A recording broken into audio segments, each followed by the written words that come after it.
غلط فہمی کا ازالہ کرنا چاہوں گی. یہاں پہ مسلمانوں میں سے ایک گروہ عذاب قبر یا ثواب قبر کا منکر ہے. ان کے دلائل میں سے ایک دلیل یہ بھی ہے کہ جزا اور سزا کا دن تو قیامت کا ہے. اس سے پہلے جزا یا سزا عدل اور انصاف کے تقاضوں کے خلاف ہے، لہذا قبر میں عذاب یا ثواب نہیں ہو سکتا. اس غلط فہمی کی ایک وجہ تو یہ ہے کہ برزخی زندگی، قبر کی زندگی ہماری موجودہ زندگی سے بالکل مختلف ہے اور آخرت کی زندگی سے بھی بالکل مختلف ہے. لہذا قبر کی زندگی کے تمام معاملات کی اصل کیفیت کو موجودہ زندگی میں سمجھنا ہمارے لیے ممکن نہیں. ہمارے پاس نبی کریم صلی اللہ علیہ وسلم کی احادیث موجود ہیں، جن میں سے ایک احادیث قال رسول اللہ صلی اللہ علیہ وسلم، قبر جنت کا ایک باغ ہے یا جہنم کا ایک گڑھا. لوگوں، نیک عمل کر کے اپنی قبروں کو جنت کا باغ بنا لو یا برے عمل کر کے اپنی قبروں کو جہنم کا گڑھا بنا لو. اس غلط فہمی کی دوسری وجہ عذاب قبر یا ثواب قبر کی نوعیت کی صحیح وضاحت نہ ہونا بھی ہے. قبر کی زندگی میں عذاب یا ثواب کی صحیح نوعیت کو ہم اس مثال سے سمجھنے کی کوشش کرتے ہیں. تصور کیجئے کہ پولیس اہلکار کسی آدمی کو احکام بالا کے احکام پر گرفتار کرتے ہیں. احکام بالا ساتھ ہی پولیس کو یہ بتا دیتا ہے کہ یہ آدمی واقعی مجرم پیشہ ور گروہ سے تعلق رکھتا ہے. پولیس اسے عدالت کے باقاعدہ فیصلے سے قبل کسی قسم کی سزا دینے کے مجاز تو نہیں ہے، لیکن حوالات کے سارے کارکن اس کی مجرمانہ حیثیت سے واقف ہونے کی بنا پر اس سے شدید نفرت کرتے ہیں، ڈانٹ ڈپٹ بھی کرتے ہیں، اسے ڈراتے اور دھمکاتے بھی رہتے ہیں کہ ذرا عدالت سے فیصلہ ہونے دو، پھر دیکھو ہم تمہارا کیا حشر کرتے ہیں. حوالات میں عملاً اس کے ساتھ انتہائی گھٹیا اور ذلت آمیز سلوک کیا جاتا ہے. نہ اسے کرسی پہ بیٹھنے کی اجازت دی جاتی ہے، نہ لیٹنے کی چرپائی پہ اجازت دی جاتی ہے. ادھر سے گزرنے والا حوالات کا ہر کارندہ اسے غضبناک نگاہوں سے گھورتا ہوا گزرتا ہے، جیسے اس کی جان ہی نکال ڈالے گا. ظاہر ہے ایسا آدمی ہرگز یہ خواہش نہیں کرے گا کہ اس کا مقدمہ کبھی بھی عدالت میں جائے اور اس کی سزا سنانے کا باقاعدہ فیصلہ ہو. لیکن جب کبھی عدالت سے اس کے مقدمے کا فیصلہ ہوگا، اسے جیل بھیجا جائے گا، تب عدالت کے فیصلے کے مطابق اس کی اصل سزا کوڑے، مشقت یا جرمانہ وغیرہ کا آغاز ہوگا. جیل کی سزا سے قبل حوالات میں ملزم کو جو ذہنی اذیت پہنچتی ہے وہ اگرچہ جیل کی جسمانی اور ذہنی سزا سے مختلف ہے، لیکن ہے تو بہرحال سزا ہی. اسی طرح قبر میں سزا کی نوعیت حوالات میں بند ملزم کی طرح ہے، جس کا ابھی عدالت میں فیصلہ ہونا اور اس سزا پر عمل درآمد ہونا باقی ہے، جو واقعی قیامت کے روز ہی ہوگا. لیکن قیامت سے قبل کافر کو اس کے انجام سے باخبر کرنا، اسے ذلیل اور رسوا کرنا، اسے اس کا ٹھکانہ دکھانا بھی سزا ہی ہے، اگرچہ اس کی نوعیت جہنم کے عذاب سے مختلف ہے. اسی طرح قبر میں مومن اور متقی آدمی کے اجر و ثواب کی مثال اس آدمی سے ملتی جلتی ہے جسے پولیس اہلکار احکام بالا کے احکام پر گرفتار کر کے لے آئیں، لیکن احکام بالا پولیس کو یہ بتا دیں کہ گرفتار شدہ آدمی بے گناہ ہے، قانون پسند اور شریف شہری ہے، لہٰذا اس کے ساتھ عزت اور احترام کا سلوک کیا جائے. عدالت کے فیصلے سے قبل پولیس اسے بری تو نہیں کر سکتی، لیکن اس کی نیکی اور شرافت کی وجہ سے تمام پولیس اہلکار اسے عزت کی نگاہ سے دیکھنے لگتے ہیں، اس کے آرام کا خیال رکھتے ہیں، اس کی تمام ضروریات پوری کرتے ہیں اور اسے اطمینان بھی دلاتے ہیں کہ آپ کسی قسم کا غم اور فکر نہ کریں، آپ بے گناہ ہیں، آپ یقیناً عدالت سے باعزت بری کر دیے جائیں گے. ایسا آدمی شدید خواہش کرے گا کہ اس کا مقدمہ فوراً عدالت میں پیش ہو کہ وہ جلد از جلد آرام اور چین کی زندگی بسر کر سکے. عدالت میں مقدمہ پیش ہونے کے بعد جب عدالت اسے باعزت بری کر دے گی تو پولیس پورے اعزاز و اکرام کے ساتھ اسے اس کے پرسکون اور آرام دہ گھر میں پہنچا دے گی. بلا شبہ حوالات میں اس کی عزت اور آرام کی وہ نوعیت تو نہیں ہوتی جو اپنے گھر پہنچنے کے بعد ہو سکتی ہے، لیکن ہے تو وہ بھی اس کی نیکی اور شرافت کا انعام اور اکرام۔ بالکل ایسے ہی معاملہ قبر میں مومن کی عزت افزائی کا ہوگا۔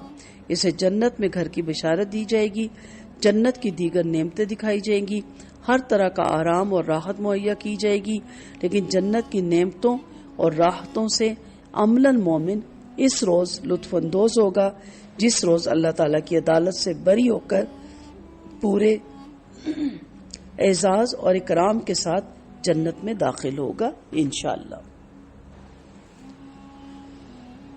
نبی کریم صلی اللہ علیہ وآلہ وسلم کے ارشادات سے واضح طور پر معلوم ہوتا ہے کہ مرنے والے کو اگر ہم بظاہر مردہ سمجھتے ہیں لیکن حقیقت میں وہ زندہ ہوتا ہے، کیونکہ نبی کریم صلی اللہ علیہ وسلم کا فرمان ہے، قبر جنت کا ایک باغ ہے یا جہنم کا ایک گڑھا۔ گو اس کی زندگی ہماری زندگی سے مختلف ہوتی ہے۔ نبی کریم صلی اللہ علیہ وسلم نے فرمایا، مردے کی ہڈی توڑنا ایسا ہی ہے جیسے زندگی میں اس کی ہڈی توڑی جائے۔ ایک مرتبہ نبی کریم صلی اللہ علیہ وسلم نے حضرت عمر بن حزم رضی اللہ عنہ کو ایک قبر سے تکیہ لگائے ہوئے بیٹھے دیکھا عنہ کو، تو فرمایا اس قبر والے کو تکلیف نہ دو۔ مشکات کی یہ حدیث ہے۔ جب انسان مر جاتا ہے تو اس عالم سے منتقل ہو کر عالم برزخ میں پہنچ جاتا ہے، خواہ ابھی اسے قبر میں بھی نہ رکھا جائے یا آگ میں بھی نہ جلایا جائے۔ اس میں سمجھ اور شعور ہوتا ہے۔ نبی کریم صلی اللہ علیہ وسلم نے فرمایا کہ جب لاش چرپائی پر رکھ دی جاتی ہے اور اس کے بعد قبرستان لے جانے کے لیے لوگ اسے اٹھاتے ہیں تو اگر وہ نیک ہوتا ہے تو کہتا ہے مجھے جلدی لے چلو، اور اگر وہ نیک نہیں ہوتا تو گھر والوں سے کہتے ہیں کہ ہائے میری بربادی، مجھے کہاں لے جاتے ہو۔ پھر فرمایا کہ انسان کے سوا ہر چیز اس کی آواز سنتی ہے، اور یہ بھی فرمایا، بخاری کی روایت ہے کہ اگر انسان اس کی آواز سن لے تو ضرور بے ہوش ہو جائے۔ آواز تو ہمیں نہیں آتی، لیکن کم از کم اتنا ضمیر زندہ ہونا چاہیے کہ آج اس چرپائی پہ یہ لیٹا یا لیٹی ہوئی ہے تو کل میری باری ہوگی، اور بڑے اعزاز و اکرام سے احترام سے غسل دے کے کفنا کے آخری دیدار کر کے چرپائی کو اٹھا لیا جائے گا، اور میں بھی یہی کہہ رہی ہوں گی اس دن بھی انسانوں کے علاوہ ہر کوئی میری آواز سن رہا ہوگا۔ موت کے بعد سے قیامت قائم ہونے تک ہر شخص پر جو زمانہ گزرتا ہے اسے برزخ کہا جاتا ہے۔ برزخ کے لغوی معنی پردہ اور آڑ کے ہیں۔ چونکہ یہ زمانہ دنیا اور آخرت کے درمیان ایک آڑ ہوتا ہے، اس لیے اسے برزخ کہتے ہیں۔ چونکہ عام انسان اپنے مردوں کو دفن کیا کرتے ہیں، اس لیے احادیث شریفہ میں برزخ کی راحت یا عذاب کے بارے میں قبری کا لفظ آتا ہے۔ اس کا مطلب یہ نہیں کہ جن انسانوں کو آگ میں جلا دیا جاتا ہے یا پانی میں جو بہا دیا جاتا ہے وہ برزخ میں زندہ نہیں رہتے، وہ دوبارہ برزخ میں پہنچا دیے جاتے ہیں۔ اور یہ بات بھی یاد رہے کہ اللہ تعالیٰ ذروں کو بھی جمع کر کے عذاب اور ثواب دینے پر قادر ہے۔ نبی کریم صلی اللہ علیہ وسلم کے فرمان کے مطابق پہلے زمانے میں ایک شخص نے بہت زیادہ گناہ کیے۔ جب وہ مرنے لگا تو اس نے اپنے بیٹوں کو وصیت کی کہ جب میں مر جاؤں مجھے جلا دینا اور میری راکھ کو آدھی ہوا میں اڑا دینا، آدھی سمندر میں بہا دینا۔ یہ وصیت کر کے اس نے کہا کہ اگر خدا مجھ پر قادر ہو گیا اور اس نے اس کے باوجود مجھے زندہ کر لیا تو مجھے ضرور بالضرور زبردست عذاب دے گا جو میرے علاوہ سارے جہان والوں میں سے اور کسی کو نہ دے گا۔ جب وہ مر گیا تو اس کے بیٹوں نے ایسا ہی کیا جیسا کہ اس کی وصیت تھی۔ پھر اللہ تعالیٰ نے سمندر کو حکم دیا کہ اس شخص کے جسم کے سارے ذروں کو جمع کر دے۔ سمندر نے اپنے اندر کے سارے ذروں کو جمع کر دیا، اور اسی طرح ہوا کو بھی حکم ہوا، اس نے بھی اس شخص کے جسم کے سارے ذروں کو جمع کر دیا۔ سارے ذرے جمع ہو کر اللہ تعالیٰ نے اسے زندہ فرما دیا۔ پھر اس سے فرمایا کہ تو نے ایسی وصیت کیوں کی؟ اس نے عرض کیا، اے میرے پروردگار، تیرے ڈر سے میں نے ایسا کیا، اور آپ خوب جانتے ہیں۔ اس پر اللہ تعالیٰ نے اسے بخش دیا۔ بخاری اور مسلم کی روایت ہے۔ جو اللہ تعالیٰ سے ڈرتا ہے اللہ تعالیٰ اسے بخش دیتا ہے۔ قرآن میں بھی آپ پڑھیں گے، بلکہ پڑھنے جو بچیاں خواتین پڑھ رہی ہیں وہ ان میں سے گزر چکی ہوں گی، کہ جب حضرت ابراہیم علیہ السلام نے بھی کہا تھا اے اللہ تعالیٰ آپ کیسے مردوں کو زندہ کریں گے؟ اللہ نے کہا یقین نہیں؟ کہا بالکل اللہ یقین ہے آپ کی بات میں، صرف دل کا اطمینان قلبی کے لیے آنکھوں سے مشاہدہ کرنا چاہتا ہوں۔ تو اللہ نے کیا کہا تھا؟ 4 پرندے اپنے ساتھ ہلا، پھر ہلانے کے بعد ان کے ٹکڑے کر اور انہیں 4 پہاڑوں پہ ان کا قیمہ مکس کر کے انہیں 4 پہاڑوں میں بکھیر دے، اور پھر اس کے بعد کا آواز دے، وہ تیرے پاس دوڑے آئیں گے۔ جیسے حضرت ابراہیم علیہ السلام نے آواز دی تو ادھر کا ادھر سے سب چیزیں اکٹھی ہوتی گئیں اور 4 پرندے بنے اور واپس حضرت ابراہیم علیہ السلام کے پاس آ گئے۔ اسے پتہ چلتا ہے کہ قبر کی زندگی ہے اور قبر میں ہی جزا اور سزا ملے گی۔ حدیث شریف کی روایت سے یہ بھی معلوم ہوتا ہے کہ مومن بندے برزخ میں ایک دوسرے کی زیارت بھی کرتے ہیں اور اس عالم سے جانے والے سے بھی دریافت کرتے ہیں کہ فلاں کا کیا حال ہے اور فلاں کس حالت میں ہے۔ حضرت سعد بن جبیر رحمۃ اللہ علیہ فرماتے ہیں کہ جب مرنے والا مر جاتا ہے تو برزخ میں اس کی اولاد اس کا اس طرح استقبال کرتی ہے جیسے دنیا میں کسی باہر سے آنے والے کا استقبال کیا جاتا ہے۔ حضرت ثابت بنانی رحمۃ اللہ علیہ فرماتے ہیں کہ جب مرنے والا مر جاتا ہے تو عالم برزخ میں اس کے عزیز و اقارب جو پہلے مر چکے ہیں اسے گھیر لیتے ہیں اور وہ آپس میں مل کر اس خوشی سے بھی زیادہ خوش ہوتے ہیں جو دنیا میں کسی باہر سے آنے والے سے مل کر خوشی ہوتی ہے۔ ابن دنیا کی روایت ہے۔ حضرت قیس بن قبیصہ رضی اللہ تعالی عنہ فرماتے ہیں کہ آپ صلی اللہ علیہ وسلم نے فرمایا کہ جو شخص مومن نہیں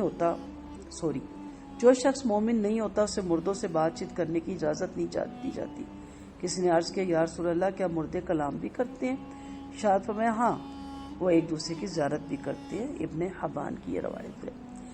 اور وہاں پہ پھر یہ بہت سی ہمیں روایتیں ملتی ہیں جس سے ہمیں پتہ چلتا ہے کہ کچھ لوگ جب مریں گے تو جہنمی ہوں گے آپ صلی اللہ علیہ وسلم کے فرمان کے مطابق، لیکن پیچھے سے جب ان کی اولاد اتنا صدقہ جاریہ کرے گی کہ ان کے قبر کے عذاب کم ہوتے ہوتے ختم ہو جائیں گے، اور وہ پوچھیں گے کہ اللہ تعالیٰ وہ پوچھیں گے فرشتوں سے کہ ہمارے عذاب میں یہ کمی کس بنا پہ ہوئی، تو کہا جائے گا کہ یہ تیرے بچوں نے تیرے لیے پیچھے صدقہ جاریہ کیا یا جو تو اپنے لیے صدقہ جاریہ کر آیا۔ اور اسی لیے آپ صلی اللہ علیہ وسلم نے فرمایا کہ کچھ لوگ مریں گے تو جہنمی ہوں گے، لیکن جب حشر کے میدان میں اٹھائے جائیں گے تو جنتی ہوں گے۔ اس لیے کوشش کرنی چاہیے کہ اپنے مرنے سے پہلے اپنے لیے کوئی ایسا کام کر جائے جو بعد میں ہمارے لیے صدقہ جاریہ کا کام کرے۔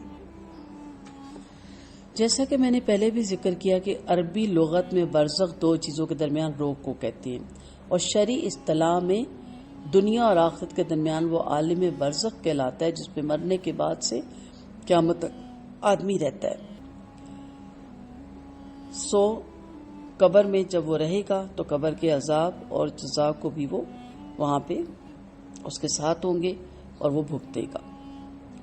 حضرت حسن رضی اللہ عنہ فرماتے ہیں کہ جب اللہ تعالیٰ نے آدم اور ان کی ذریات کو پیدا کیا تو فرشتوں نے عرض کیا کہ الہی یہ تمام ذریات آدم زمین میں سما نہ سکے گی۔ فرمایا میں موت کو پیدا کروں گا۔ فرشتوں نے عرض کیا کہ موت کو پیدا کیا گیا تو ان کی زندگی خوشگوار نہ رہے گی۔ ارشاد ہوا میں امید کو پیدا کروں گا۔ مجاہد رحمۃ اللہ علیہ فرماتے ہیں کہ جب آدم علیہ السلام کو زمین پہ اتارا گیا تو ان سے اللہ رب العزت نے فرمایا کہ آدم علیہ السلام بگڑنے کے لیے بناؤ اور فنا ہونے کے لیے اولاد جنو۔ اے بلند ترین محل کے رہنے والوں، تم عنقریب مٹی میں دفن کیے جاؤ گے۔ ایک فرشتہ روزانہ یہ ندا دیتا ہے جنو موت کے لیے اور تعمیر کرو اجاڑنے کے لیے۔